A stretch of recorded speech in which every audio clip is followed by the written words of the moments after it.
d'être encore là ou d'être là aujourd'hui pour ceux qui n'étaient pas là hier. Ça y est, ces 2 jours de travail sont presque terminés. J'espère que ça vous a plu et que c'était intéressant et enrichissant. Donc on vous propose une petite séance pour clôturer ces 2 jours d'échange. On va faire une table ronde dans un instant. Simplement, on souhaitait vous restituer un petit peu du travail qui a été fait. Alors bien sûr, ce ne sera pas exhaustif puisqu'on n'a pas eu le temps de traiter toutes vos idées et toutes vos réflexions. Mais on a travaillé un petit peu ce matin sur ce qui a été fait hier. Alors pour ceux qui ont travaillé ce matin, désolé, ne soyez pas frustrés, vous n'allez pas forcément apparaître vos contributions là tout de suite, mais on va bien sûr s'en emparer par la suite. Donc voilà, on vous propose une petite synthèse de ce qui a été fait, de ce qui est ressorti et des grandes lignes qui reviennent souvent dans les échanges.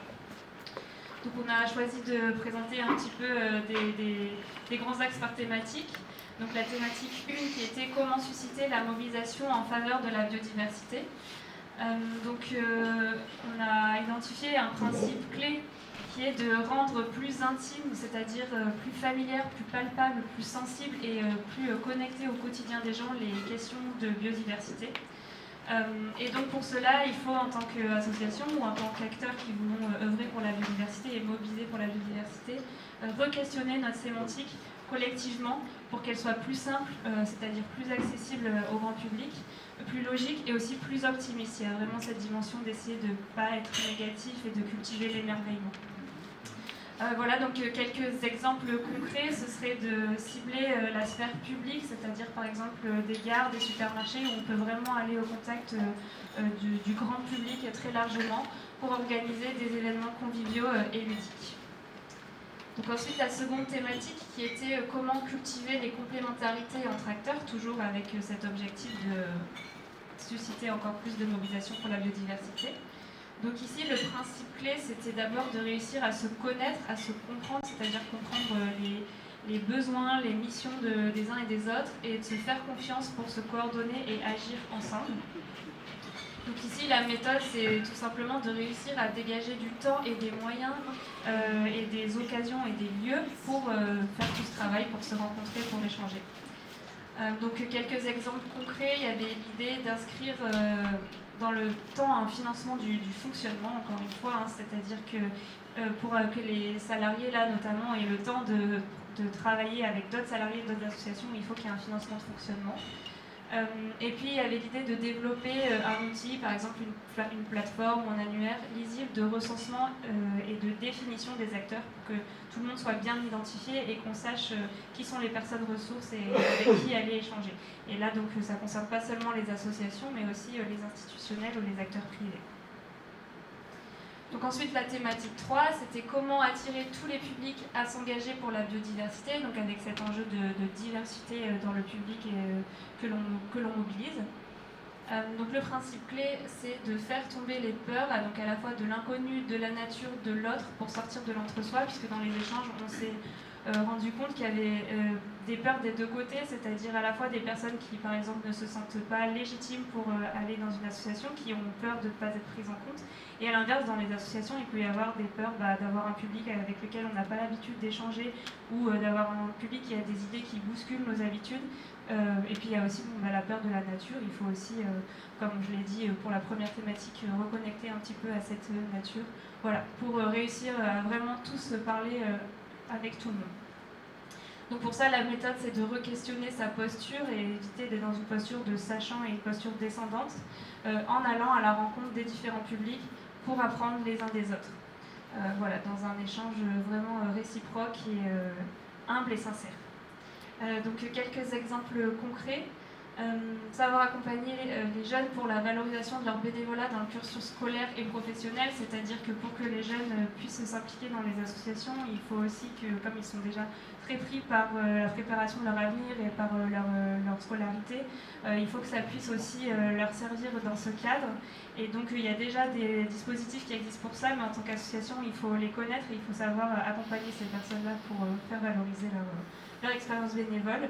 Mais il faut aussi développer ces dispositifs, donc proposer la mise en place d'un dispositif de valorisation du bénévolat dans l'éducation nationale. Donc il y a des choses qui existent, mais par exemple ça démarre souvent plutôt dans les universités, donc ça serait intéressant d'imaginer quelque chose qui soit tout au long de la scolarité, même assez tôt. Et puis enfin, il y a aussi l'idée de développer, et pour ça de donner des moyens pour pouvoir développer des coopérations avec les centres socioculturels qui font déjà pas mal de choses avec des publics avec lesquels les associations ne sont pas toujours en lien, même si bien sûr on l'a vu hier par exemple, il y a aussi des associations qui font déjà des choses, mais voilà, il y a des partenariats qui seraient vraiment très intéressants à développer avec CCS. Et enfin la quatrième thématique qui était accompagner et pérenniser les engagements. Donc ici, le principe clé, c'est définir une vraie stratégie et puis après l'avoir définie, aussi faire en sorte qu'elle soit connue au sein de notre association, c'est-à-dire la faire connaître et puis l'appliquer. Et donc pour ça, il faut prendre le temps d'échanger à l'intérieur de l'association, avoir des discussions, donc de reposer un cadre, de clarifier les relations pour refaire corps, c'est-à-dire travailler aussi le sentiment d'appartenance à l'intérieur de l'association. Donc quelques exemples concrets, il y avait un atelier qui s'intéressait aux relations entre salariés et bénévoles, donc pourquoi pas encore une fois se mettre autour d'une table pour en discuter et rédiger une charte de ces relations qui puisse cadrer ces relations et assainir aussi ces relations. Et puis créer ou adapter un parcours du bénévole qui soit progressif, alors là encore créer dans le cadre d'associations où ça n'existe pas du tout, adapter parce qu'il y a quand même des têtes de réseau qui ont fait des propositions par rapport à ça, donc pourquoi pas aussi s'inspirer de ce qui existe déjà pour gagner du temps, puis l'adapter à ces associations, mais en tout cas avoir quelque chose de formalisé pour qu'on puisse savoir ce qu'on peut proposer comme parcours à nos bénévoles, comme évolution, avec notamment la question des formations. Et puis ensuite, il est très important de valoriser l'engagement des bénévoles par de la reconnaissance individuelle, voilà, pour que tout le monde soit remercié et reconnu pour ce qu'ils apportent. Voilà, et une dernière slide sur des choses qui sont plutôt transversales, qui s'appliquent à tout et qui sont revenues très souvent. Donc, quels que soient les enjeux, on va dire, il est important de favoriser les échanges à différentes échelles, les échanges entre associations, mais aussi, encore une fois, avec d'autres types d'acteurs, les institutionnels, les entreprises, etc. Et puis de le faire à différentes échelles, c'est important de l'avoir à échelle régionale, mais c'est aussi important de savoir décliner ces échanges à des échelles plus locales. Et puis ce ne sont pas les mêmes questions qu'on traite dans ces différentes échelles. Il faut aussi développer des formations. Donc là encore, ces formations, elles s'inscrivent dans plein de cas, développer les formations aux élus, dans les entreprises ou auprès du grand public pour sensibiliser aux enjeux de la biodiversité, mais aussi développer des formations aux administrateurs pour pouvoir travailler le renouvellement de la gouvernance et de la transmission, développer des formations auprès des salariés pour pouvoir aussi mieux accompagner le bénévolat. Voilà, c'est vraiment un enjeu qui peut concerner plein d'aspects. Et enfin, financer le fonctionnement, puisque toutes ces idées, toutes ces stratégies, tous ces axes demandent du temps et demandent de l'animation pour se poser ensemble, faire des réunions et puis ensuite, comme je l'ai dit tout à l'heure, appliquer les stratégies, puisqu'on a remarqué que parfois plein de réflexions ont lieu et puis après on a du mal à appliquer les décisions qu'on a prises, et parce que il faut une personne dédiée qui veille à la mise en œuvre de ce qui a été décidé, et pour ça, il faut des financements. Voilà. J'ai fini pour cette petite présentation, donc je laisse la parole à Fanny Grunewald qui va animer notre table ronde, et merci à tous.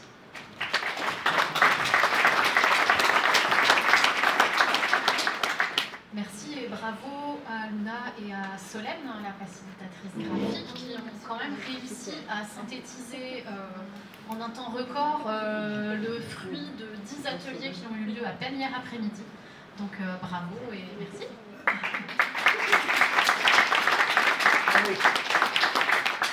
Et à Marie Naïm de Alsace Nature et Claire Delitan de la région Grand Est qui m'ont aidé parce qu'on n'était pas trop de 3 cerveaux. Ok. Et bravo à tous. Et maintenant, je vais inviter donc à me rejoindre Christelle Léry, donc conseillère régionale, vice-présidente de la commission environnement, qui était déjà présente parmi nous hier matin.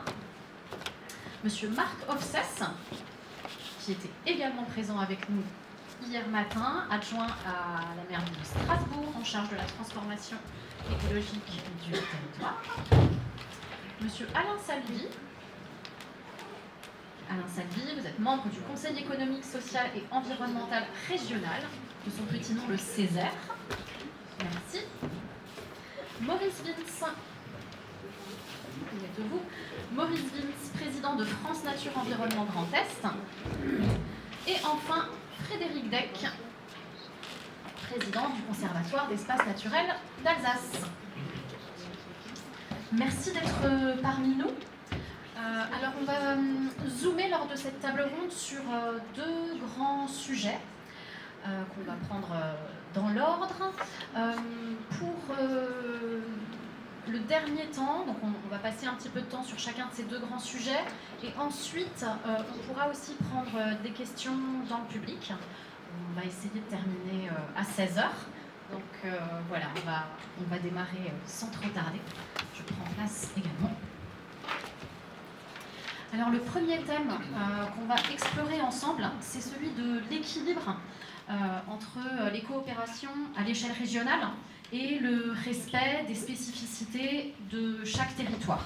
C'est un sujet qui s'est montré assez prépondérant déjà dans le diagnostic que nous a présenté Luna hier. On l'a vu, on le sait tous, on le sent tous. La région Grand Est, c'est un territoire qui est très grand, qui présente évidemment du coup de grandes disparités. Et les associations, elles ressentent le besoin vraiment de pouvoir s'appuyer sur un réseau qui est dynamique à cette échelle du Grand Est, parce que ces réseaux permettent d'avoir des outils, des échanges, des ressources, des échanges de bonnes pratiques. Mais les associations qui œuvrent au quotidien sur leur territoire, elles tiennent aussi vraiment à cet ancrage local. Et du coup, les leviers de mobilisation des citoyens ne sont pas les mêmes en fonction de ces territoires, de leur densité, de leurs particularités. Pour lancer la discussion sur ce sujet, on va passer la parole de façon pas du tout inopinée à quelqu'un qu'on n'a pas choisi au hasard. Il s'agit de Marc Brignon, donc le directeur du Conservatoire des espaces naturels alsaciens, pour lancer cette thématique.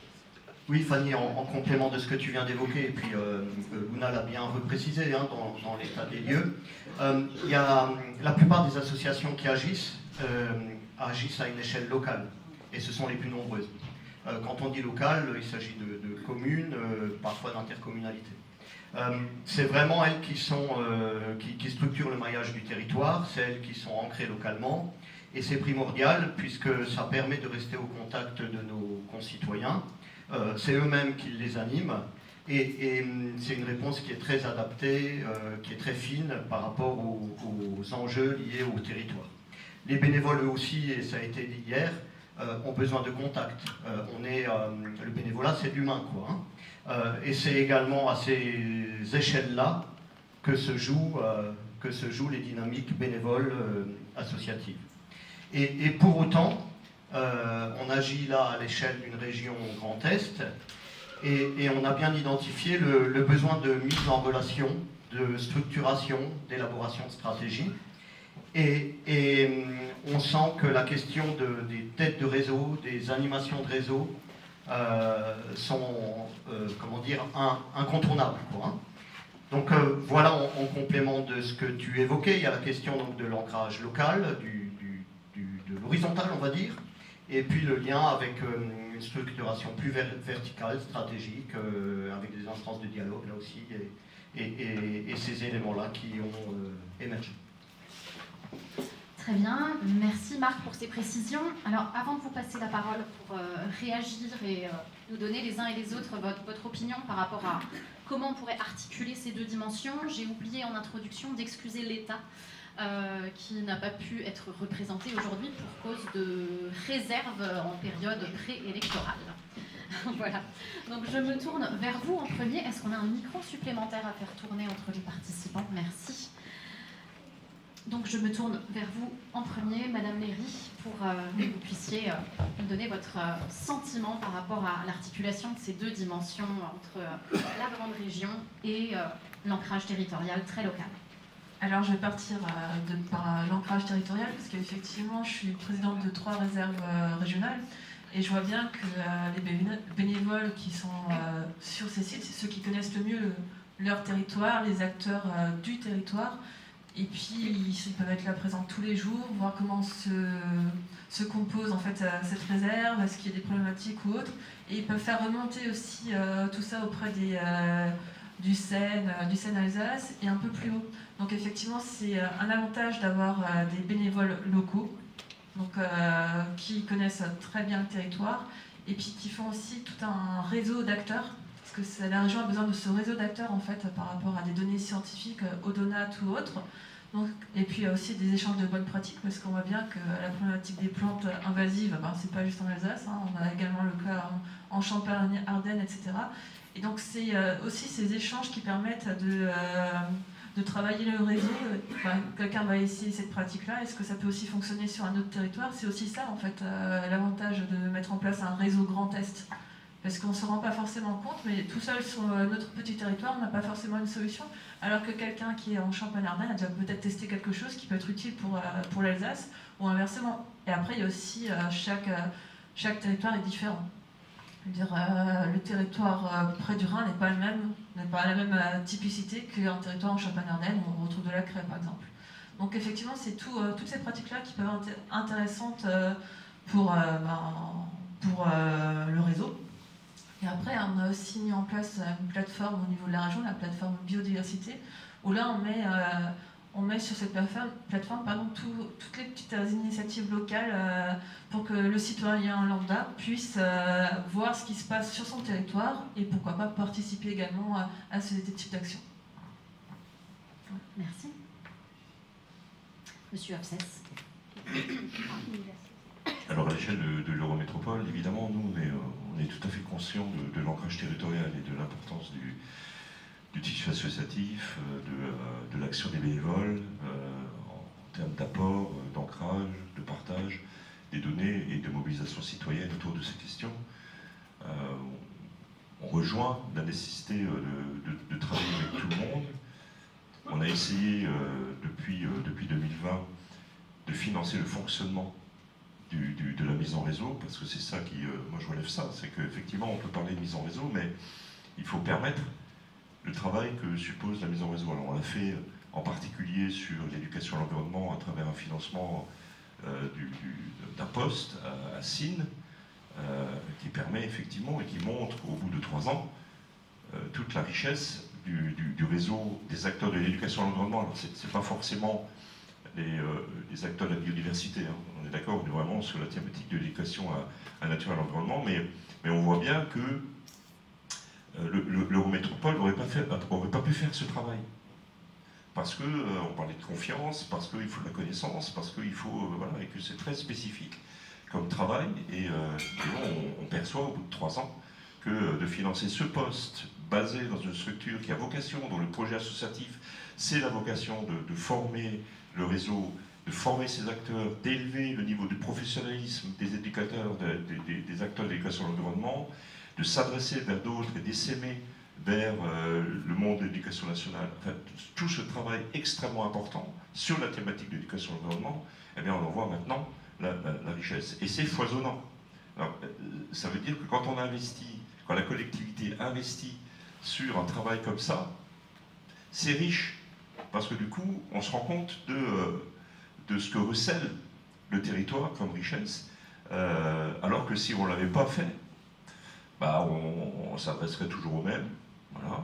On ne verrait pas émerger les actions, par exemple, dans les centres socio-culturels, dans les écoles, même les entreprises. On se rend compte que, voilà. Et donc, il y a un vrai intérêt pour les collectivités, pour l'argent public, d'aller sur ce travail et d'aider le tissu associatif à se mettre en réseau, à travailler en réseau, à se structurer et à se professionnaliser. Et donc, du coup, à apporter aux citoyens et aux citoyennes bénévoles une offre, hein, c'est pas offre-demande, on n'est pas dans le monde, mais une proposition d'engagement qui soit mieux structurée, qui soit plus qualitative, et donc du coup on ensemence le territoire d'autant plus. Donc moi on est très favorable à ça. Après on a la chance d'avoir sur les autres thèmes, la biodiversité, d'avoir effectivement d'autres acteurs, Alsace Nature, les acteurs qu'on connaît bien, qu'on essaye effectivement d'associer le plus possible aux actions qui sont plus liées à la connaissance. La problématique qu'on a, c'est que on a une émergence d'acteurs. Il faut que nous, on conjugue avec d'autres acteurs. On a par exemple l'université, enfin, on a d'autres ressources qui sont... Et donc là, effectivement, le travail de connaissance et de confiance vers toutes et tous, il est essentiel. Mais moi, je confirme effectivement qu'il y a un intérêt. Mon message là, c'est qu'il y a un intérêt pour la collectivité publique de donner les moyens au tissu associatif de se mettre en réseau, de s'enrichir et de se professionnaliser et d'apporter et de monter en compétences parce que c'est au bénéfice du territoire. Et donc de coupler un accompagnement très local à des choses qui peuvent être plus généralistes et à un niveau régional.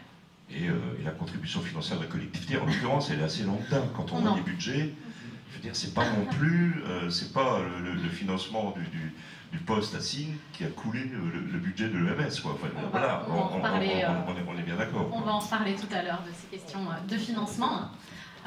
Voilà, vous avez un micro là-bas. Est-ce que Monsieur Salvi, vous pouvez... Bien, donc moi, peut-être avant de commencer mon propos, il faut que j'explique ce que c'est qu'un Césaire, que si on faisait un sondage, je ne suis pas certain d'avoir une majorité de connaisseurs. Donc en 2 mots, parce que sinon on va passer beaucoup de temps là-dessus, en 2 mots, dans une région, il y a 2 assemblées. Il y a l'assemblée régionale, le conseil régional, dont Mme Léris est la représentante ici, qui sont donc des politiques élus qui décident. Et puis il y a une deuxième assemblée qui est une assemblée consultative. C'est le Conseil économique, social et environnemental régional du Grand Est en ce qui nous concerne. Il y en a dans chaque région. Et donc ce Césaire, c'est important d'avoir une idée de sa composition pour comprendre comment après ça peut être un relais vers la société civile. Le Césaire se compose en gros de 3 collèges, à peu près équivalents. Un collège, on va dire des patrons. Vous avez là-dedans le MEDEF, vous avez les chefs d'entreprise d'une manière générale, les professions libérales. Un collège des syndicats, et donc, comme le nom l'indique, on y trouve beaucoup de syndicalistes. Voilà. Et le 3e collège, qui est le collège des associatifs. En gros, là, et les associatifs, c'est nous, pour la plupart des gens présents ici. Donc, on a une place là-dedans. Donc, vous voyez, c'est une grande diversité. Et puis, il y a quelques experts, qu'on appelle les personnes qualifiées, d'une manière générale, ou personnes qualifiées pour l'environnement.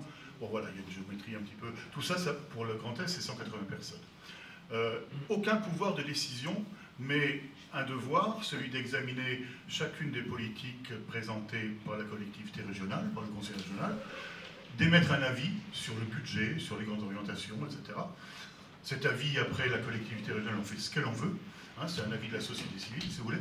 Et puis, voilà, mais il y a un vrai pouvoir, non pas d'influence, mais de... Oui, enfin, influence, c'est pas un gros mot non plus. Il y a un vrai pouvoir de discussion, en tout cas, entre l'instance décisionnelle et l'instance de consultation, parce qu'on est bien consultatif. Il y a un CESE au niveau national également. Et puis après, je vais abréger. Mais simplement, pour redescendre au niveau local, il y a aussi dans vos communautés de communes ou vos communautés d'agglomération ce qu'on appelle des conseils de développement. Et ces conseils de développement, finalement, c'est des petits Césaires à l'échelle du territoire dans lequel vous vivez. Et il y a des liens, évidemment, entre le Césaire régional, des liens qui ne sont pas institutionnels, mais qui sont des liens, on va dire, fonctionnels, de convergence, quoi, entre donc, ce conseil qui est régional et ces conseils qui sont au niveau de vos collectivités. Et c'est là que le débat peut se faire, donc finalement, ça peut être ascendant ou descendant. Nous, les conseils de développement peuvent faire remonter des ressentis qui seront repris en main par le Césaire, souvent c'est un peu les mêmes personnes d'ailleurs, puisqu'on vient tous de territoire de toute façon, et tout ça peut être après formulé dans les avis. Et vous voyez qu'on arrive bien du local vers le régional. Alors ça peut avoir des influences qui peuvent être extrêmement intéressantes. Là, j'ai un tout petit peu changé de casquette, je vais prendre celle de président du Conservatoire de l'espace naturel de Lorraine, mais les deux se rejoignent en l'occurrence. Par exemple, nous, notre siège est à Sarrebourg, et Sarrebourg, c'est pas loin d'ici, voilà. On y parle français aussi, voilà. Et donc, la plupart. Et donc, Sarrebourg, il se trouve qu'on a investi très tôt, parce qu'on a été sollicité, le conseil de développement de la collectivité, enfin de la communauté de communes, Sarrebourg, Moselle Sud, j'ai annexé Strasbourg, mais bon, on n'y est pas encore. Et à cette faveur, si vous voulez, la communauté de communes a souhaité développer une politique de protection des prairies riveraines de l'Ossard, etc., une politique de protection des eaux, et notamment les eaux de surface. Et dans le cadre du Conseil de développement, elle a trouvé des experts. Et un des experts, c'est le Conservatoire d'espaces naturels de Lorraine. Et donc, on a pu s'emparer avec eux, bien évidemment, tout ça se fait de façon très conventionnelle, on a pu s'emparer de cette problématique, et puis faire en sorte que cette problématique, qu'elle soit finalement celle des citoyens de la communauté de communes, et qu'elle soit également celle, on va dire, d'un grand intérêt, qui est la biodiversité, notamment grâce à ces prairies qui sont souvent encore remarquables, pas trop abîmées, et puis la ressource en eau. Voilà, c'est un exercice qu'on peut développer. J'imagine qu'on est dans plein de conseils de développement, notre conservatoire à nous. Je ne sais pas s'il en est en Lorraine, en Alsace et en Champagne-Ardenne, mais nous on est beaucoup sollicités, ça fait des soirées des fois un petit peu fatigantes, mais bon, en tout cas on rencontre des gens qu'on ne rencontrerait pas ailleurs, parce que moi rencontrer un ornithologue, rencontrer un entomologiste, un botaniste, j'ai plein de respect pour eux, hein, je fais un petit peu partie d'eux, mais ça ne fait pas beaucoup avancer la marmite sur le plan du partage avec la société civile. En revanche, dans ces conseils de développement, comme au Conseil économique, social et environnemental régional, on arrive à partager avec des gens qui ne sont pas du tout familiers avec ces problématiques-là, on arrive à partager ces problématiques. Et ça, c'est absolument fondamental. Quand vous avez en face de vous un responsable du MEDEF, du Bas-Rhin, qui vous dit que oui, je ne sais pas, le grand hamster, il a été interpellé, etc. etc. J'invente, hein. Le grand hamster a été interpellé. Mais en tout cas, vous avez une relation que vous n'auriez jamais imaginée. Enfin, moi, j'aurais discuté avec le mammalogiste de mon conseil scientifique, ça ne m'aurait rien apporté de plus. En revanche, discuter avec un décideur, ça apporte. Donc, ce que vous nous dites, c'est que sur l'échelon Césaire, Grand Est, on est dans des instances de réflexion, de consultation, et que dans les échelons locaux, c'est là où les partenariats peuvent se faire entre les conseils de développement et les associations qui agissent sur les territoires. Tout près du terrain. Monsieur Vince, est-ce que vous voulez abonder cette question avant qu'on passe à la deuxième thématique ? Oui, rapidement. Marc Ossès a parlé de confiance entre les collectivités et les associations, et je pense que c'est un enjeu extrêmement important, alors qui ne va pas toujours de soi. Mais si on regarde comment se sont organisées les associations par rapport à la création de la région Grand Est, on a des formules qui sont assez différentes. On a des formules où ça s'est traduit par une fusion des structures précédemment existantes, c'est par exemple le cas de Denat, si on reste dans le domaine de la biodiversité. On a le cas de France Nature Environnement qui s'est créé en confédération en restant sur des assises liées aux anciens territoires. Et on a le cas des conservatoires où il y a une espèce de coopération entre les trois structures qui sont restées aussi sur leur existence première. Et je pense que ça, c'est quelque chose d'intéressant et qu'il faut entendre.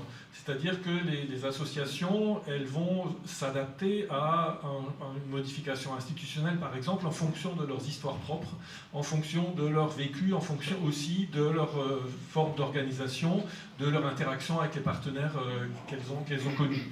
Et ce qu'on aimerait bien, c'est qu'on puisse continuer à fonctionner comme ça. C'est-à-dire qu'il n'y ait pas une espèce d'homogénéisation par le haut d'une certaine manière, parce qu'on a un certain système institutionnel et que tout le monde devrait rentrer dans ce moule. Donc le message un peu, c'est laissez-nous un peu faire, on va répondre aux enjeux, hein. On va évidemment arriver à fabriquer un discours qui soit celui du niveau régional dont on a besoin, parce qu'il y a des schémas qui sont élaborés à cette échelle-là, mais on va choisir des formes d'organisation qui correspondent à nos logiques, à nos besoins, à nos manières d'apprécier et d'appréhender les enjeux. Donc ce qu'on voudrait dire, parce qu'on a eu cette tendance-là au début, hein, notamment du côté des services de la région, de dire, bon maintenant on est Grand Est, organisez-vous à l'échelle Grand Est et on veut avoir qu'une seule tête en gros, hein. Et ça, on pense que c'est pas bon. Hein, c'est pas comme ça que ça va marcher parce que justement on a ces diversités dans nos formes, dans nos façons de fonctionner. Et laissez-nous cette liberté de nous organiser comme nous l'entendons, parce que ce que nous faisons, on le fait toujours dans l'objectif de servir ce qui sont nos missions principales, c'est-à-dire l'intérêt collectif d'une certaine façon. Donc laissez-nous cette confiance de nous organiser comme on l'entend et accepter d'avoir à faire face à des interlocuteurs qui ont des visages différents, mais qui travaillent toujours dans ce même sens qui est la protection de la nature. Je crois que le message est bien passé, monsieur. On va lancer car j'ai aussi en charge la maîtrise du temps, donc à la deuxième thématique, qui est, on va revenir sur un sujet que vous avez commencé à aborder, en dehors de ces questions d'échelle régionale, d'échelle locale, il y a une question vraiment cruciale autour des difficultés de financement, du fonctionnement et de la vie associative. On en a parlé hier lors de l'état des lieux, on en a reparlé hier et ce matin dans de nombreux ateliers. C'est ressorti également d'entretiens qui ont eu lieu avec des responsables de structures associatives qui ont fait apparaître vraiment de manière massive les problématiques qui sont liées au financement des associations, avec des montages financiers de plus en plus complexes, le développement du financement par projet, les appels à manifestation d'intérêt, voire les réponses au marché public qui s'imposent quelquefois, qui ont des effets de mettre en concurrence des associations, de leur manger beaucoup de temps aussi de travail, et qui contraint leur action dans des cadres qui ne répondent pas forcément à leur projet initial et à la volonté des conseils d'administration bénévoles qui ont envie de déployer des actions sur leur territoire. Donc c'est un sujet qui ne se retrouve pas que dans les associations de lutte pour la préservation de la biodiversité, mais qui se retrouve dans le milieu associatif de manière générale. Et pour illustrer et aller un peu plus loin sur ce sujet, si on pouvait amener un micro à Caroline, elle l'a déjà. Parfait. À toi, Caroline. Merci. Alors Sylvie parlait du Conseil économique et social, donc maintenant vous avez tous bien compris de quoi il retournait. Donc il se trouve que ce Conseil économique et social vient de publier un avis, là, assez épais, mais il est en version synthétique également. Donc cet avis du CESE qui a été adopté à l'unanimité, ce qui est quand même assez... ça arrive, mais pas toujours, est venu apporter un éclairage assez détaillé sur les difficultés de financement rencontrées par le secteur associatif.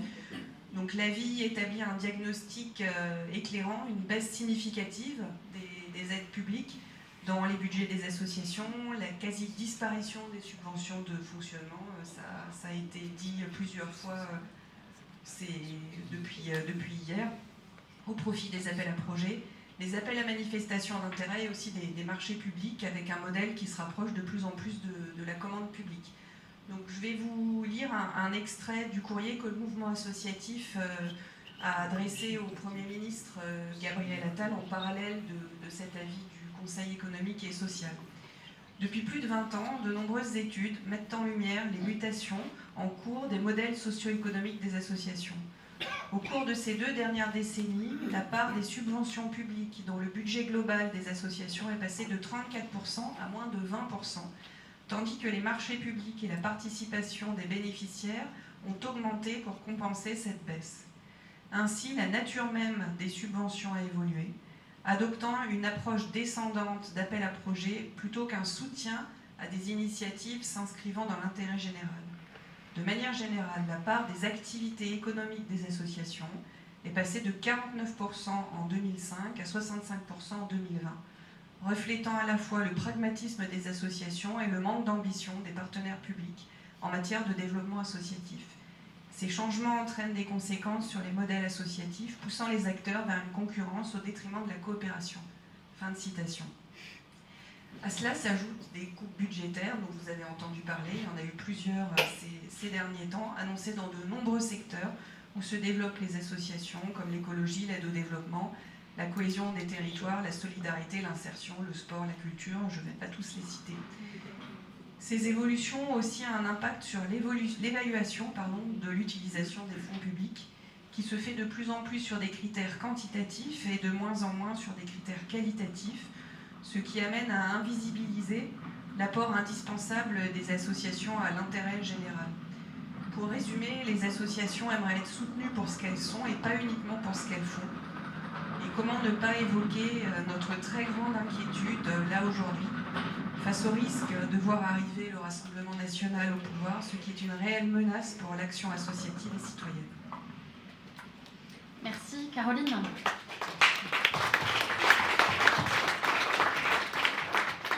Madame Léry, je vous donne la parole. Vous avez la lourde... C'est un petit peu difficile peut-être de prendre la parole tout de suite. On a bien conscience que oui. Vous, personnellement, n'êtes pas responsable de tout ce qui vient d'être dit. Non. Donc voilà. Alors je vais peut-être prendre là-dessus la casquette de présidente de la Prona, parce que du coup je suis également concernée par tout ce qui est subventions et etc. Donc quand j'ai pris la présidence de la Prona il y a à peu près 3 ans, en fait on faisait plein d'études très intéressantes, mais on n'avait pas de chargé de communication. Donc en fait c'était, on gardait l'étude entre nous. Donc je me disais, c'est dommage quand même, quoi. Donc on a dû prendre un chargé de communication, donc un coût en plus pour une association, mais c'est pour donner... rendre public ces études, donc ça a également un coût pour l'association qui n'est pas financé par d'autres, donc c'était une charge pour l'association, et puis après on a fait un Interreg. Alors là, un Interreg, je ne sais pas si vous avez déjà fait un Interreg, c'est assez complexe.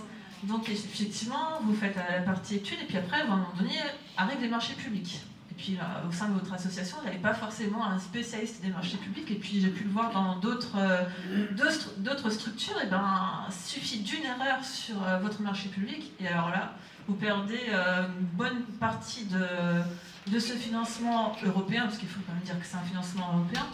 Donc effectivement, je pense qu'une association ne peut pas prendre un spécialiste des marchés publics. Là-dessus, il faudrait peut-être voir si on peut mettre ensemble... je sais pas comment dire, harmoniser, trouver une personne pour tout le monde, parce qu'on ne fait pas tous un marché public, tous les jours. Donc si on peut prendre cette personne et puis voir avec les différentes associations, voir si c'est possible également, parce que moi je sais que je n'ai pas les moyens de prendre un juriste, donc effectivement c'est une question à se poser avec les autres associations. Est-ce qu'on ne peut pas mutualiser une partie de ces supports, parce que c'est quand même important. Après, en tant que conseillère régionale, donc moi je prends l'autre casquette, parce que j'ai un peu la double casquette là-dessus, il faut savoir que nous, en 2024, à la région, on a accentué les financements aux associations. Donc on est allé à contre-courant du niveau national, il faut le savoir aussi. Hein. Donc c'est un grand budget au niveau du Grand Est. Et puis on a quand même un projet, le LIFE Biodivest, je fais attention à comment je le dis. Hein. Et dans ce projet, en fait, il y a une cellule qui s'appelle CAT, parce qu'avec les acronymes, cellule d'appui technique. Et en fait, là, avec cette cellule-là, on a toute l'ingénierie qui peut être utile pour mettre en place un projet. Donc que ce soit la région, l'OFB ou l'État, en fait, on va vous accompagner pour porter le projet. Parce que des fois, c'est assez complexe. En fait, alors je fais le lien avec les communes. Souvent, on a un dispositif qui apparaît. Et puis après, on commence à lire, et puis on se dit, bon, mince, il faut faire 50 pages pour faire ce dispositif, j'ai pas forcément les ressources nécessaires. Donc, effectivement, avec cette cellule-là, on peut peut-être vous accompagner, parce que vous n'avez pas forcément toutes les ressources au sein de votre association. Donc, c'est aussi un coup de pouce, pas forcément financier, mais humain, qui peut aussi être utile pour les associations. Oui. Donc, après, c'est vrai qu'au niveau de l'aide, on aide beaucoup tout ce qui est investissement, pas forcément fonctionnement, parce qu'on aide les projets. Donc c'est pour ça que c'est vrai qu'au niveau, au niveau des collectivités, c'est l'ensemble des collectivités aujourd'hui qui aident l'investissement. Et après, c'est vrai que tout ce qui est fonctionnement, ça peut être des fois un peu délicat, parce que quand on fait un projet, on augmente la partie support également. Donc c'est un vrai sujet que je vais évoquer avec mes collègues au Conseil régional. Merci Madame Méry. Allez-y Monsieur... Pardon, allez-y. La parole. Merci beaucoup, oui, pour ces éclairages. Alors, je pense que ça va un peu au-delà de la question technique de l'aide à la constitution des dossiers. C'est probablement un problème, au fond, qui est un problème politique et peut-être même un problème philosophique sur la manière dont on considère les associations dans notre société. Alors, un premier constat, c'est qu'effectivement, les collectivités, globalement, et la région en particulier, soutiennent les associations, et ça, c'est quelque chose qui est à souligner et à remarquer. Hein. Il faut en prendre acte, et c'est extrêmement important, parce que sans ce soutien des collectivités, un bon nombre de choses que nous faisons ne seraient tout simplement pas possibles. Alors après, si on pousse un peu le raisonnement, l'argent qui vient des collectivités, c'est de l'argent public, et l'argent public, c'est de l'argent qui est donné par les citoyens aux collectivités et qui est redistribué. Donc finalement assez logique que de l'argent qui vient des citoyens soit redonné aux citoyens pour que ces citoyens puissent en faire quelque chose qui va dans le sens de l'intérêt collectif. Donc il y a une forme de don et de contre-don qui n'est pas aberrante en soi. D'autant plus qu'une bonne partie de l'action des associations, elle est aussi une réponse à des sollicitations qui viennent des collectivités. C'est toutes les instances de participation, par exemple, hein, où on va chercher des associations pour qu'elles donnent leur point de vue, leur avis dans des commissions, CODERST, CDPNAF et compagnie. Et donc ça, c'est des choses qu'on ne ferait pas si on était dans le pur travail citoyen. On est entre nous, on a envie de se faire plaisir. On est là dans quelque chose où on répond à une demande publique, donc c'est normal qu'il y ait de l'argent public qui nous permette de faire ça. Deuxième constat qu'on peut faire du côté des collectivités, et ça aussi c'est tout à fait positif, c'est que les collectivités ont pris en charge depuis maintenant, on va dire 3 décennies en gros, la question de l'environnement, la question de la nature, ce qui n'était pas le cas quand les associations ont été créées, elles étaient les seules à se préoccuper de cette question-là. Donc ça aussi, il faut le remarquer, il faut le souligner, les collectivités prennent en charge cette question de l'environnement. Et c'est là où ça commence à pas poser problème, mais où on doit commencer à s'interroger. Parce que la manière dont les collectivités se saisissent de la question de l'environnement, d'une part, elle n'est pas neutre, d'autre part, et parce qu'elle est orientée dans une certaine manière de voir le problème environnemental ou de voir le problème de la protection de la nature qui n'est pas forcément partagé par tous les acteurs. Il suffit de regarder aujourd'hui ce qui se passe en termes de développement des énergies renouvelables, par exemple, en termes de transition écologique. L'État aujourd'hui dit c'est le nucléaire. Et l'État dit c'est le développement d'énergies renouvelables à toute berzingue, un peu partout, sans forcément prendre en compte les impacts qu'il peut y avoir sur les milieux naturels. Donc cette question-là, elle est interprétée d'une certaine façon par les collectivités et elle peut susciter des débats du point de vue des associations. Et ce qui me renvoie sur la question de la manière dont on conçoit aujourd'hui l'aide aux associations sous la forme de ce qu'on peut appeler la commande publique pour résumer, que ce soit des appels à manifestation d'intérêt ou des appels à projet, dans ce cas de figure-là, la commande, c'est-à-dire la manière de se poser la question et la manière d'imaginer les réponses, elle vient de la collectivité ou des collectivités. Et si, parce que c'est comme ça que globalement que ça s'oriente. Or, on sait bien que la façon de poser la question induit déjà la manière d'apporter la réponse. Et quand on est dans cette logique-là, on perd en fait du débat citoyen. Oui, vous pouvez répondre, bien entendu. Je vais juste aller au bout de mon... Je suis bientôt au bout. Hein. Et donc, on perd une partie de cet échange parce qu'il n'y a pas d'autre lieu où ça se passe, concrètement. Et donc, cette question de la commande publique, elle nous pose toute une série de problèmes, pas seulement d'un point de vue technique, mais de ce point de vue-là. Ensuite, il y a un autre élément à prendre en compte, et Marc Hofstede l'évoquait hier, c'est la question de l'engagement citoyen, de la question de la participation des citoyens aux projets collectifs, etc., hein, du lien social. Les associations, c'est un des acteurs, c'est pas le seul évidemment, c'est un des acteurs qui crée du lien social. Or, quand on a tendance, et c'est ce qui se passe un petit peu avec ces manières de financer l'action associative, quand on a tendance à transformer les associations en prestataires de services pour une commande publique, on tue d'une certaine manière le lien social, on tue d'une certaine manière l'engagement citoyen. Ou on le réduit à un rôle technique. Or, les citoyens, ce n'est pas juste des prestataires, les citoyens, c'est des personnes qui ont des choses à dire sur la manière dont on conçoit la société, dont on conçoit un certain nombre d'enjeux. Et donc, ne tuons pas ça, parce qu'on perd de la diversité, on perd aussi de la capacité de confiance que peuvent avoir les citoyens dans ce qui est de l'ordre de l'enjeu public, qui est de l'ordre de l'enjeu collectif. Donc on est vraiment, et on a vraiment besoin d'être entendu par rapport à ça et d'alerter sur cette question-là, parce qu'on a vu ce que ça a donné dans le domaine du social, où les associations ont perdu quasiment tout rôle politique pour rentrer dans un rôle de prestation. Et on a perdu énormément de capacité à définir ensemble des enjeux, à définir ensemble des problèmes. Ne faisons pas la même chose dans le domaine de la biodiversité, et c'est un peu vers ça qu'on va. Donc le message, pour faire très vite, hein, c'est qu'il faut qu'on sorte de cette logique. Il faut qu'on imagine d'autres formes d'interaction avec les collectivités qui sortent de cette logique de la commande publique, parce qu'elle est d'une certaine façon destructrice d'une bonne partie de ce qui fait la richesse de l'interaction entre le tissu citoyen, à travers notamment les associations et les collectivités publiques. On ne dit pas qu'on n'a pas envie de travailler avec les collectivités, au contraire, on a envie de travailler avec les collectivités publiques, mais dans un rapport de partenariat, pas dans un rapport de prestataire. Et on nous répond toujours, et je termine par là, sécurité juridique, non. On sait que ce n'est pas obligatoire de passer par ce modèle du marché public pour mettre en place des partenariats. On peut faire autrement. L'EMS l'a fait avec le signe de Bussière, c'est un très bel exemple de ce qu'on peut faire autrement que dans cette logique de commande.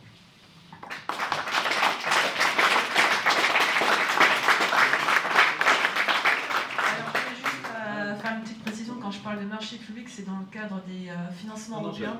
J'avais pas mal compris. Oui, voilà. Et par rapport au projet, moi je voulais dire, revenir par rapport à la Prona, parce qu'on parle également. La Prona, c'est par rapport à un projet Interreg, donc, qui ne va pas forcément plaire aux collectivités, parce que c'est un projet Interreg où on cherche à trouver des résidus de pesticides, de médicaments ou de PFAS dans l'eau souterraine. Donc effectivement, on a encore cette indépendance qui est plutôt une bonne chose. Donc effectivement, je pense que les associations ont encore leur indépendance, que les collectivités les financent pour derrière avoir des informations pour qu'elles puissent diriger leur politique également. Donc je pense que c'est aussi un atout, que c'est un partenariat, c'est pas autre chose. Il faudra qu'on en discute en aparté.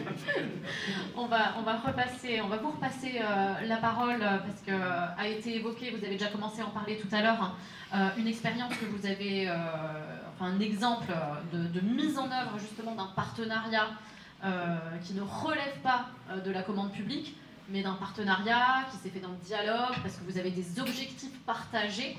Et donc voilà, si vous pouvez nous en dire un petit peu plus là-dessus, sur pourquoi vous avez choisi de travailler comme ça et pourquoi vous n'avez pas fait un AMI ou une commande publique, mais que vous avez choisi de développer ce partenariat et comment ça a pu se mettre en place. D'abord revenir sur l'analyse et l'argumentation de Maurice pour dire qu'effectivement c'est un enjeu démocratique. C'est juste un enjeu démocratique. C'est-à-dire c'est comment on restaure la confiance. On parle souvent de la confiance des citoyens envers leurs élus, leurs institutions, etc. Mais la confiance, elle va aussi dans l'autre sens. C'est-à-dire une confiance, un lien de confiance, ça doit être réciproque. Donc si effectivement les élus eux-mêmes n'envoient pas des signaux et des actes de confiance envers leurs citoyens, le lien démocratique, le socle démocratique de la République est en danger. Et nous, à Strasbourg, on a fait de l'enjeu démocratique le troisième pilier de notre projet municipal et métropolitain, parce que, et on essaie de le développer à chaque fois, ça veut dire que les citoyens et citoyennes, pas seulement les associations, mais notamment à travers leurs associations, mais aussi dans les quartiers, dans les collectifs, etc., soient remis au centre le plus possible, c'est pas simple, au plus possible dans le centre de la décision politique. Et ça me paraît extrêmement important. Et on voit bien, et Maurice a raison, c'est un projet politique anti-corps intermédiaires qui se déploie, on peut le constater, on le constate, depuis une quarantaine d'années, qui est anti-syndicat, c'est-à-dire que tout ce qui est de l'ordre de l'expression de la société dite civile, enfin, voilà, et des corps intermédiaires essentiels au tissu social, est attaqué. Et le principe de libre concurrence, le principe du marché, le principe, etc., de ces mécanismes-là qui se traduisent dans la réglementation, par exemple, de la commande publique, qui désormais s'impose à nous. Moi, je vais y revenir. Eh bien, on voit bien le projet politique qu'elle est. Donc, je rejoins tout à fait.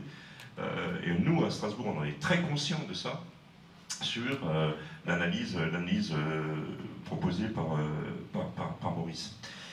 Et donc, une fois que j'ai dit ça, évidemment, nous, on essaie de tout faire, parfois de façon un peu pirate, pour contourner la commande publique. Et c'est pas toujours le cas, parce qu'effectivement, parfois on a des cas, et c'est ce que je pense Christelle veut dire, parfois on a des cas où il y a des entreprises du marché concurrentiel qui peuvent répondre aux besoins de la collectivité. Bah, voilà. Et même s'il y a des assos qui peuvent le faire, on est obligé de passer par la commande publique. Mais il y a plein d'autres cas où on peut faire autrement, effectivement. Et on l'a fait, voilà. Par exemple, la CPO, ça me paraît, la convention pluriannuelle d'objectifs, ça me paraît un très bon moyen. C'est-à-dire qu'on se met d'accord. Et quand je dis piraterie, ça veut dire qu'il y a un dialogue entre la collectivité et les associations en amont. Voilà, nous, collectivité, les besoins qu'on ressent sur le territoire.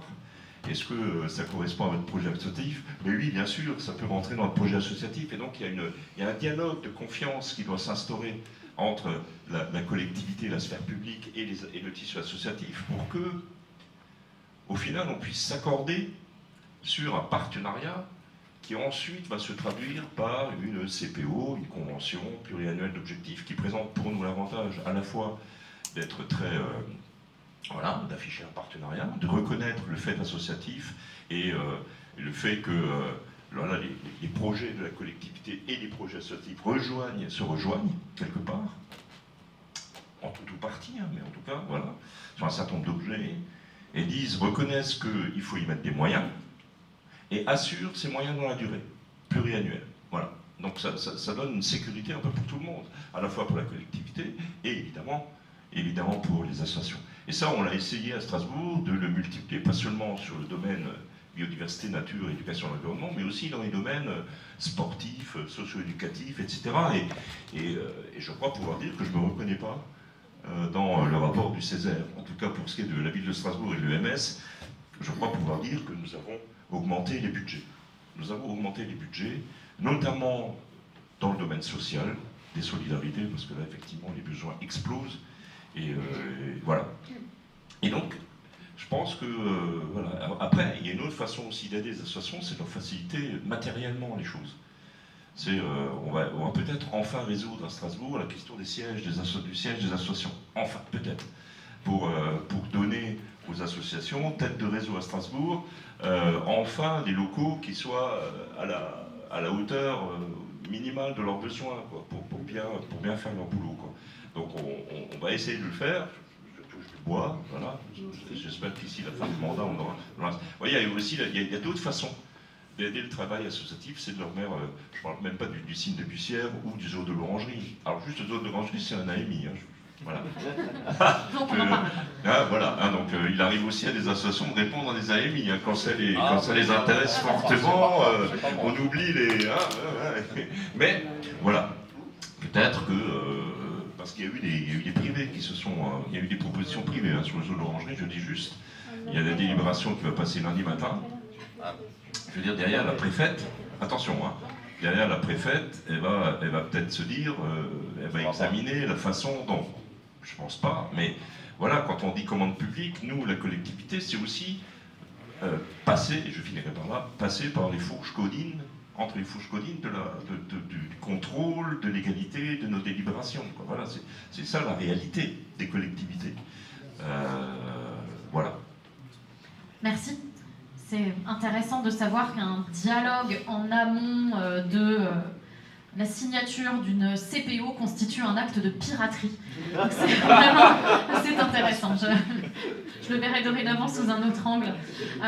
Est-ce que Monsieur Salvi, Monsieur Deck, est-ce que vous voulez réagir à ce qui a été dit sur ce sujet de ce financement? En fait, la question qui se pose in fine, c'est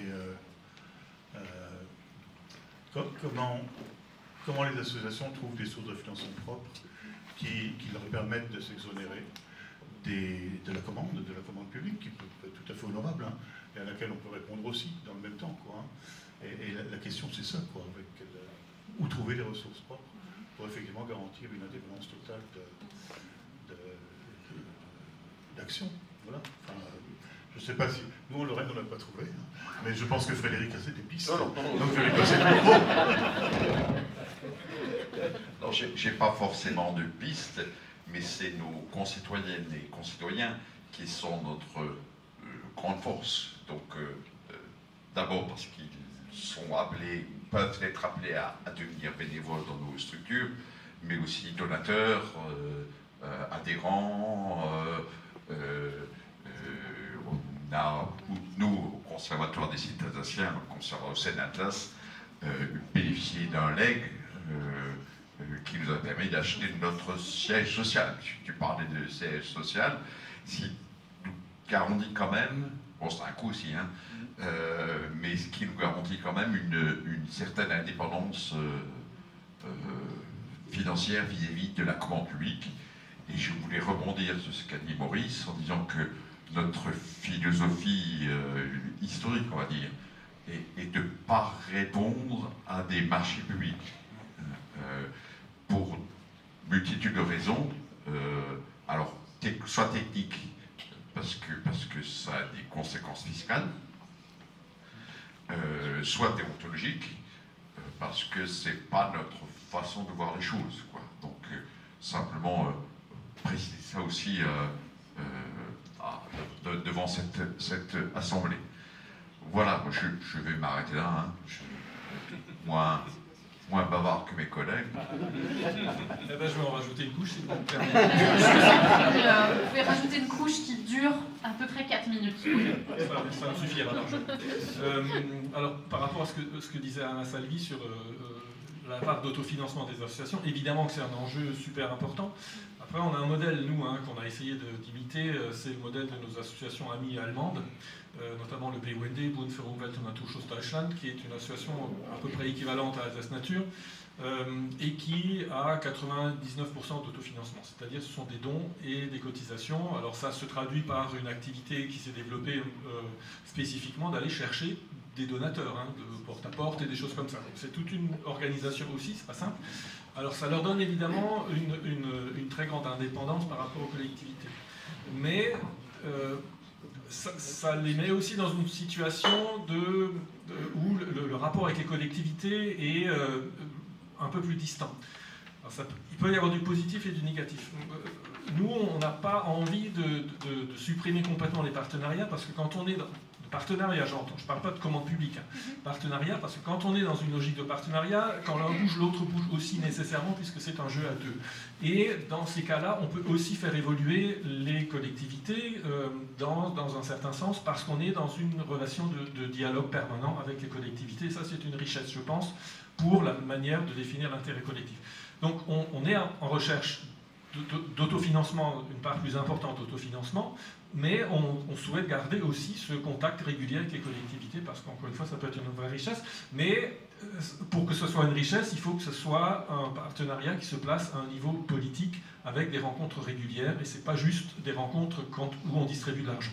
C'est des rencontres où on discute de ce que c'est que notre société finalement, où est-ce qu'on a envie d'aller, qu'est-ce qu'on a envie d'en faire, etc. Et ça, franchement, aujourd'hui, ça nous manque. On n'a plus ça, on a perdu ça depuis une dizaine d'années. Et alors c'est corrélé à peu près avec la grande région, c'est probablement pas la seule raison, mais je pense que toutes les associations ont vécu ça. Avant, on avait des contacts réguliers avec des interlocuteurs qui avaient un pouvoir de décision, ce qu'on a beaucoup moins aujourd'hui. Et deuxième élément, si j'ai encore 30 secondes, c'est quelque chose qui a été évoqué dans un des ateliers ce matin, où on a réfléchi à la manière de pérenniser des partenariats pour permettre justement le développement de la vie associative de bénévolat.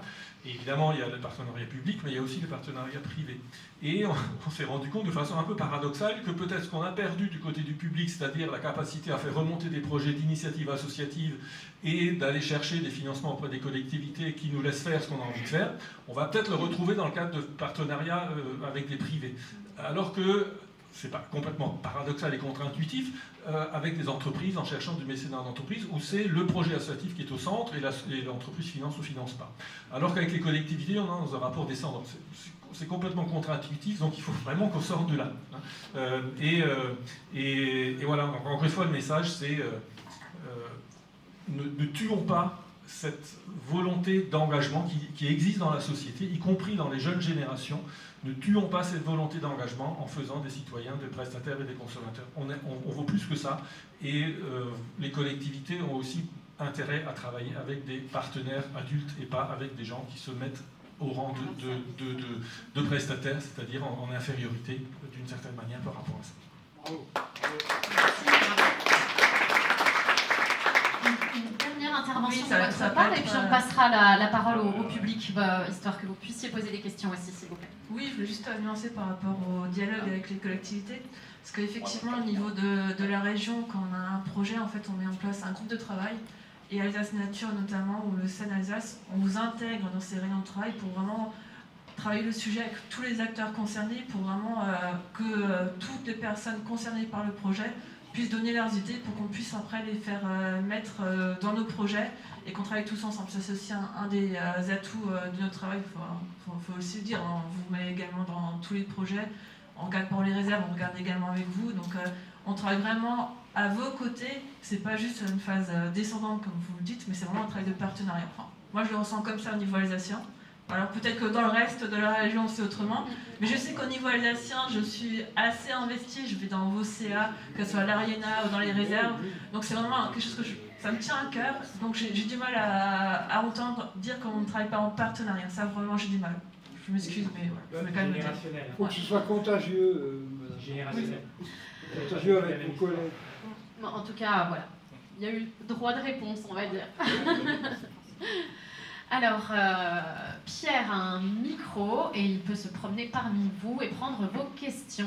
Est-ce qu'on peut Alors, demander aux gens de se je lever, demanderai aux parce qu'on aime bien personnes voir un visage sur la personne qui parle. Pose la question. et de se présenter aussi. Et de se présenter. Oui, j'ai une étiquette jaune, mais j'ai quand même une question.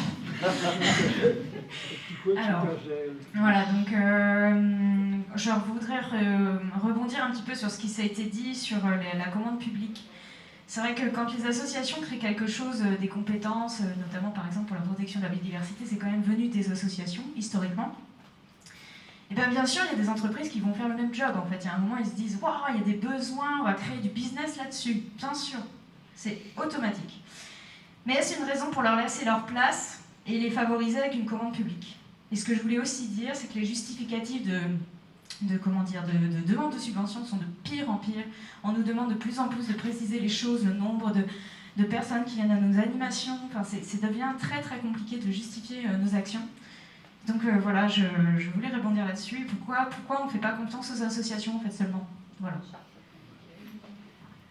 Tu attends une réponse de la région, de peut-être un représentant d'une collectivité, même si ce n'est pas la tienne. De qui attends-tu une réponse? Oui, puis j'ai oublié de me présenter, mais c'est Mélanie Bauge du Conservatoire d'espaces naturels de Lorraine, qui souhaite répondre. Après, c'est vrai que forcément, la région, malheureusement, elle est seule sur... Je peux répondre. Non, effectivement, alors je vais donner un petit exemple. Alors, il y a 2 ans, en fait, on s'est dit, eh ben, pourquoi pas on ouvre un dispositif pour mettre de la biodiversité dans les entreprises, dans les collectivités, dans les milieux associatifs, et on s'est dit on le fait large. Comme ça, on a le maximum de répondants, enfin vraiment sans contrainte, sans rien. Et puis arrive 1 mois, 2 mois, et puis alors là, on se retrouve avec des grosses entreprises chimiques, on se dit oh mince, c'est pas tout à fait ce qu'on avait prévu. Donc chimiques ou autres, et là on avait trop ouvert le dispositif et on s'est retrouvé avec des entreprises qu'on n'avait pas forcément en tête. Donc là on s'est dit non, on peut pas le garder ouvert comme ça. Donc on l'a réduit, et effectivement en réduisant des fois ça impacte d'autres les milieux associatifs ou les entreprises plus petites, mais on n'a pas le choix en fait. Si on restreint pas, en fait on se retrouve avec de grosses entreprises, de grosses associations qui jouent pas forcément le jeu, et du coup ça nous crée des difficultés parce que dans le conseil régional, on a aussi des oppositions. Donc effectivement, on peut faire tout ce qu'on veut non plus. Donc c'est pour ça que des fois, on est un peu contraint, mais on essaie de faire au mieux, effectivement.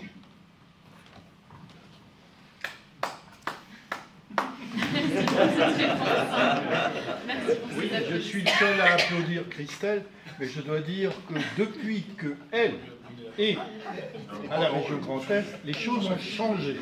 Les choses ont changé grâce à elle. Elle prend les remerciements. On va passer la parole au monsieur qui a le micro là-bas. Stéphane Giraud, Alsace Nature.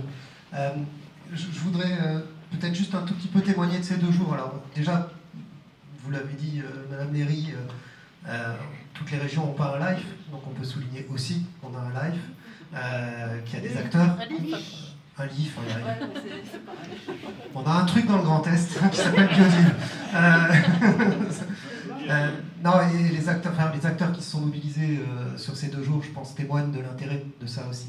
Et donc on a évidemment plein de doléances, plein de propos. On pourrait débattre là 3 heures ensemble sur les marchés, sur les appels à projets, etc. Je pense que la culture est aussi différente, l'approche culturelle est différente. On aura l'occasion, j'espère, justement, de pouvoir continuer. Mais moi, j'ai entendu pendant ces 2 jours beaucoup de choses et beaucoup d'associations qui sont à des degrés complètement différents. Entre eux, des fédérations, la nôtre est plutôt forte, des petites associations qui en sont à dire nous, on ne sait pas comment financer le petit projet qu'on a, etc. Et je crois qu'on a un rôle à jouer interassociatif fort, de transfert de compétences, de soutien, parce que c'est des choses qu'on sait faire, qu'on fait déjà. Je ne reviens pas sur la question des moyens, elle a été évoquée, mais c'est vrai que c'est des moyens. C'est des moyens à mettre à un moment. Et je crois que des fois, c'est peut-être plus efficace de soutenir la création de ce tissu associatif et le renforcement de ce tissu que de soutenir peut-être un projet X ou Y. Mais au-delà de ça, on est dans des temps perturbés, politiques. Marc l'a évoqué hier dans son propos introductif, mais aussi en termes de lien social, où on a quand même aujourd'hui des difficultés qui nous font face collectivement. On a des problèmes démocratiques, on le voit bien. On est à l'aube d'élections qui vont être compliquées.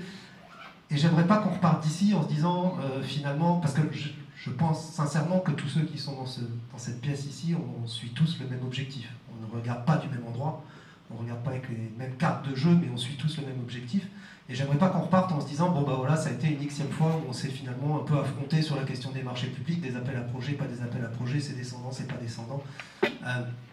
Et alors je vous fais une proposition, je ne vous demande pas d'y répondre aujourd'hui, peut-être juste de nous dire, ok, je m'engage à le porter dans ma collectivité, mais le soleil se levant à l'est, est-ce qu'on ne pourrait pas avoir, on a une collectivité territoriale qui est l'EMS qui a commencé à travailler ces questions de comment on noue des partenariats différents avec les associations, et est-ce qu'on ne pourrait pas avoir la région Grand Est qui se lance dans ces expérimentations, et puis qu'on devienne réellement le territoire pour la biodiversité qu'on souhaite tous être, y compris sur ces questions de gouvernance, de relations, et qu'on s'autorise peut-être des fois à se tromper. Ça peut marcher aussi de se planter, des fois c'est comme ça qu'on apprend à marcher. Mais en tout cas qu'on essaye d'aller vers ça, parce que moi je crois intimement que si on continue dans la voie dans laquelle on est, et dans laquelle on s'est engagé depuis maintenant quelques décennies, on va y laisser beaucoup de bénévoles, et sans les bénévoles, ben, nos associations n'ont plus de sens, quoi.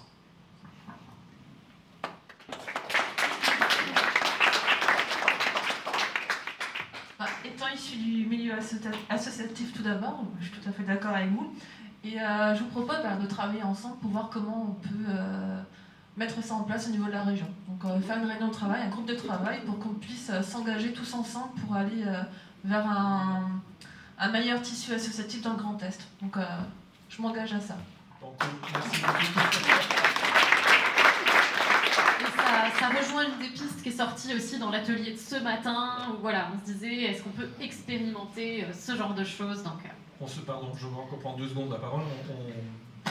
On se l'est dit ce matin dans l'atelier, c'est vrai qu'on a la chance d'avoir ce live Biodivest qui nous permet d'avoir ce temps et aussi ces moyens de réfléchir à ces choses-là. Donc merci pour ça, vraiment. Après, on peut interpréter de façon différente des choses, mais vraiment merci pour ça. Et profitons-en pour expérimenter, pour construire des choses. Une nouvelle question. Bonjour, moi je suis Angela Lemens, donc j'interviens à titre professionnel et privé. Je suis une personne qui remplit des demandes de subventions. J'ai bien pris note que vous aviez créé un poste pour nous aider à remplir ces demandes de subventions. Et surtout, je voudrais réagir sur une chose que vous avez dit. La collectivité, elle se rend compte qu'il faut monter un dossier de 50 pages et elle n'a pas les moyens de le faire. En fait, pourquoi est-ce qu'on continue à toujours complexifier de plus en plus les demandes de subventions ? Demander aux associations de monter des dossiers de 50 pages que personne n'a le temps de lire, parce que les questions qui nous sont posées pendant les temps de réunion, on se rend bien compte que les gens n'ont pas eu le temps de lire les dossiers. Et en fait, il faut toujours qu'on répète les mêmes choses à chaque fois qu'on monte un dossier de subvention. Et à un moment donné, je pense que quel est le contenu du spot ? Les agents qu'on a en face de nous et les décideurs politiques, en fait, connaissent ce qu'il y a dans les SCOT puisqu'ils ont été approuvés. Donc pourquoi toujours complexifier les demandes de subvention sur des choses que l'on sait déjà? Merci pour cette question. Alors, on va le faire faire encore pour vous. Oui, je pense qu'on va le faire.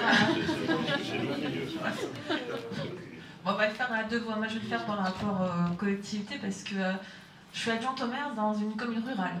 Donc, souvent, on a une secrétaire de mairie à temps partiel. Donc, effectivement, elle fait le plus urgent. Et puis, tout ce qui est dispositif, etc., elle ne les remplit pas forcément parce que 50 pages, elle ne peut pas le faire.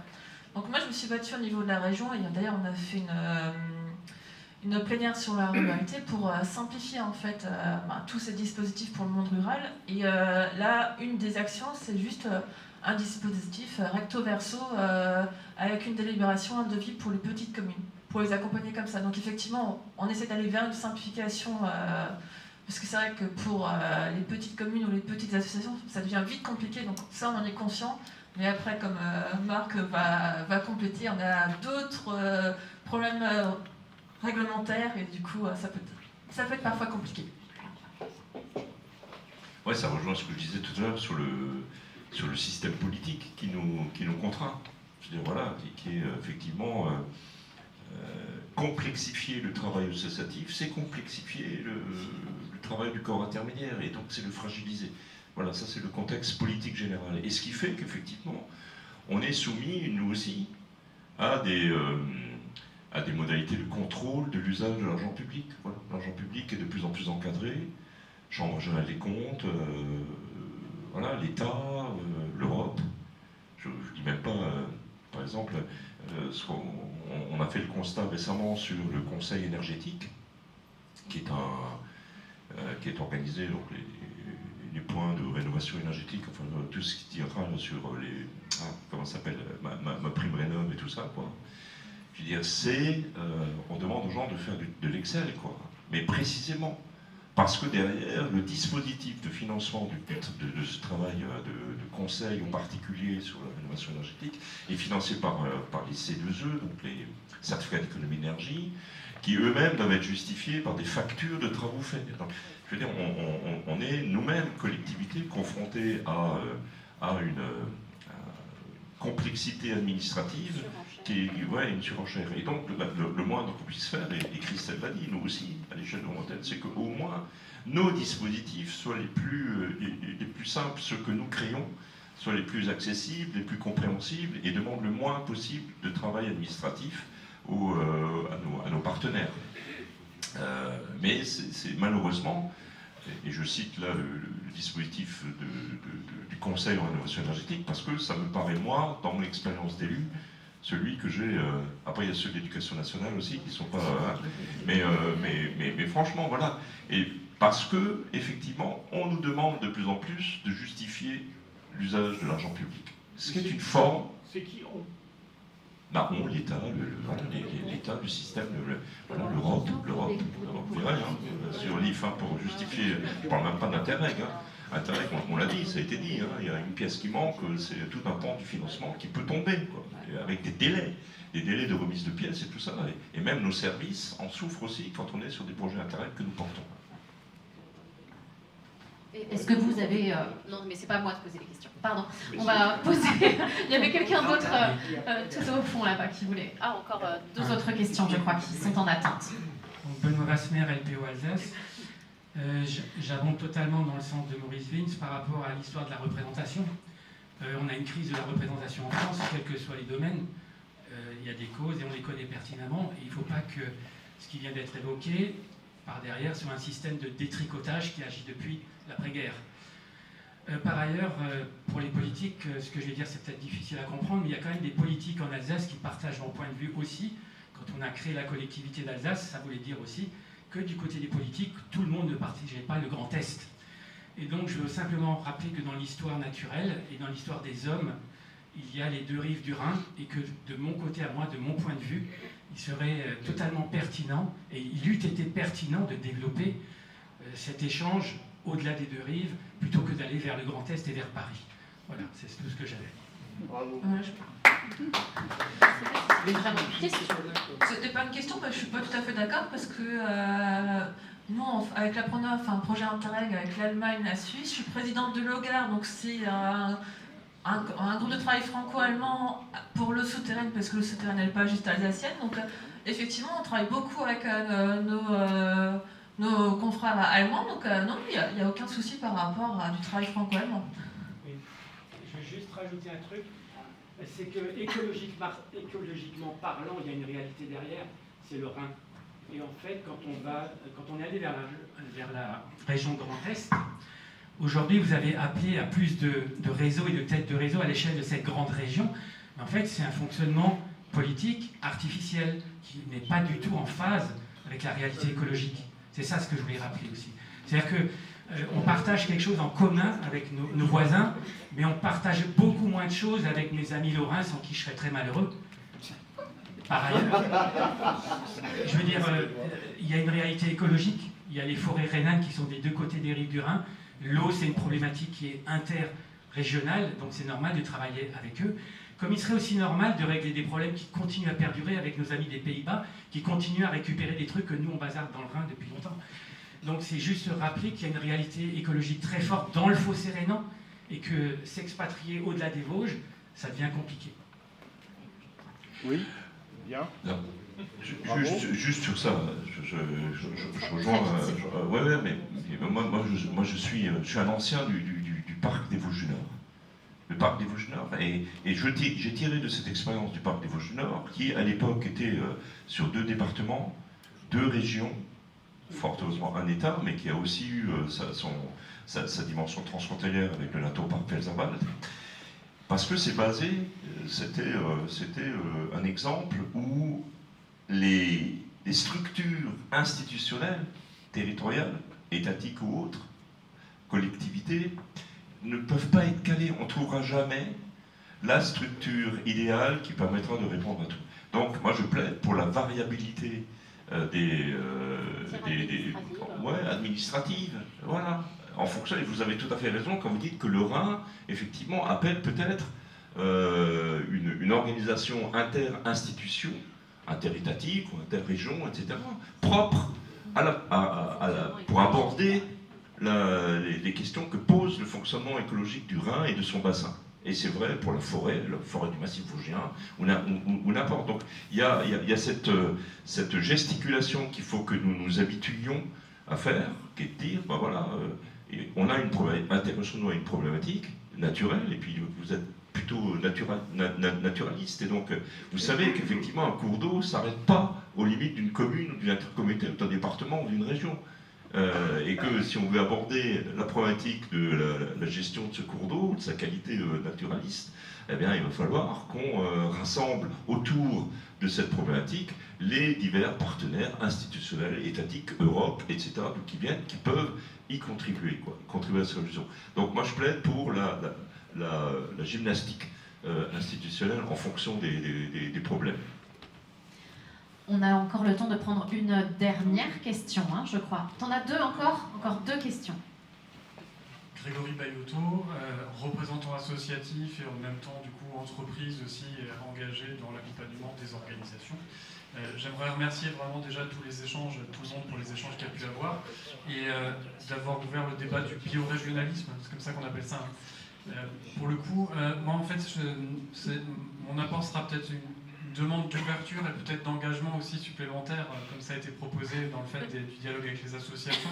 J'ai entendu certains trucs qui me rappellent un peu parfois la diabolisation du coup des entreprises aussi dans ces débats. J'ai entendu les entreprises qui prennent des places aussi ou qui voient du business à faire, mais les entreprises sont aussi peuplées de citoyens qui ne sont pas engagés dans des associations, mais qui sont engagés dans leur entreprise et qui font aussi des choses très très bien. Donc j'ai peur de me retrouver dans des endroits où il n'y a que des associations, et sur des sujets comme ceux-là, en fait, d'intégrer dans les discussions, dans les accords à avoir aussi les entreprises, pour que les discussions se fassent tout de suite tous ensemble, et que chacun prenne bien sa place là où elle doit se prendre. Donc pourrions-nous nous engager à intégrer les différentes parties dans les discussions depuis le départ? Question. Merci. Qui a envie d'y répondre sur cette ouverture à des coopérations entre associations et entreprises et collectivités? Je peux essayer. Hein. Quelque chose qu'on a un peu abordé ce matin dans l'atelier dans lequel nous étions. Effectivement, notre société elle fonctionne sur différentes formes d'organisation sociales. Il y a des entreprises, il y a des associations, il y a des collectivités, entre autres. Et évidemment, il faut que tout ça fonctionne ensemble du mieux possible. Ça peut marcher si chacun est conscient de son rôle, et chacun est conscient aussi de ce qu'il peut faire et de ce qu'il ne peut pas faire. Et ce qui est en train de se passer aujourd'hui, c'est qu'on est en train de confondre le monde de l'entreprise avec le monde de l'association, puisqu'on demande aux associations d'être des entreprises. Et là, ça ne va plus. Donc si on veut discuter, si on veut dialoguer, si on veut échanger, il faut que chacun sache qui il est, et quel est son rôle, et quelles sont ses limites. Et ça vaut pour tout le monde. Et tant qu'on entendira le flou du néolibéralisme dans tous ces échelons-là, je pense que ça ne marchera pas. Et on se trompera de capacité à travailler ensemble. Une dernière question, s'il vous plaît. Oui, en fait, oui. Oui, donc je suis Max Soulier, Vosges Nature Environnement. Alors déjà une petite remarque, moi je suis un peu déçu dans le bilan qu'on n'ait pas du tout parlé des ABC, des atlas de la biodiversité communale, parce que je trouve que on en a parlé un peu en aparté, apparemment à Strasbourg ça existe, qui sont des dispositifs, je trouve, où on peut à la fois associer les élus, les citoyens et puis les associations. Et c'est dommage, on n'a absolument pas abordé la question des ABC. Il y en a en cours en ce moment dans les Vosges. Voilà, ça c'est une première remarque. Et deuxième remarque, on n'a pas parlé non plus des agences de l'eau, les agences de bassin, comme on dit vulgairement, qui sont pétés de thunes, pareil, excusez-moi du terme, et qui peuvent financer aussi pas mal d'actions.